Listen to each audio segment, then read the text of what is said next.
മഹാനായ Syed bin Khalidul Juhani റളിയല്ലാഹു തആല അൻഹുവിൽ നിന്നും സുനന് തിർമിദി ഉദ്ധരിക്കുകയാണ്.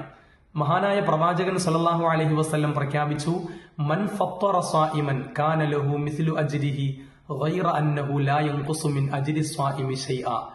ആരെങ്കിലും നോമ്പുകാരനെ നോമ്പ് തുറപ്പിച്ചാൽ അവന്റെ പ്രതിഫലത്തിൽ നിന്നും ഒട്ടും കുറയാതെ തത്തുല്യമായ പ്രതിഫലം നോമ്പ് തുറപ്പിച്ചവന് ലഭിക്കുന്നതാണ്. പ്രിയമുള്ളവരെ, നാം അനുഷ്ഠിക്കുന്ന ഒരു നോമ്പിന് തന്നെ അമൂല്യമായ അളവറ്റ പ്രതിഫലമാണുള്ളത്.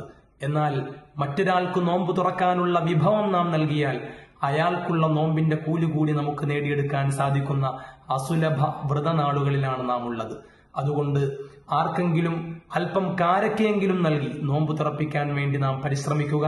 നോമ്പ് തുറക്കാനും തുറപ്പിക്കാനും നാം ഉപയോഗിക്കുന്ന ഭക്ഷണം ഹലാല് മാത്രമാണ് എന്ന് നാം ഉറപ്പുവരുത്തുകയും ചെയ്യുക. റബ്ബ് സുബ്ഹാനഹു വ തആല തൗഫീഖ് നൽകി അനുഗ്രഹിക്കുമാറാകട്ടെ.